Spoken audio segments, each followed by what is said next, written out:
Hey everyone, Technomentary here. In today's video, I'm going to show you how to do a factory data reset on your Samsung phone. This is something you would do if you're looking to delete everything, if you are selling, trading in, giving away your phone, and you want to remove all of your information. So let's get started. So first thing you want to do is go into your setting. Now from your settings here, you're going to scroll down and I'll look for General Management. Now from general management here, we're going to scroll down to reset.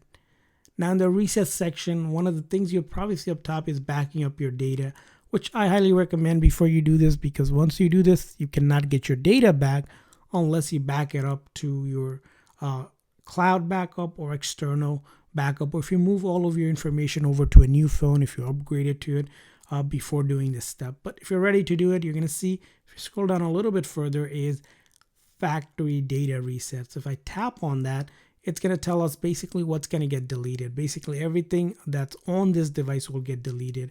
Your accounts will not actually get deleted. Like if you have a Google account or something, it just will sign you out of all of this, and it shows you what will get deleted as well.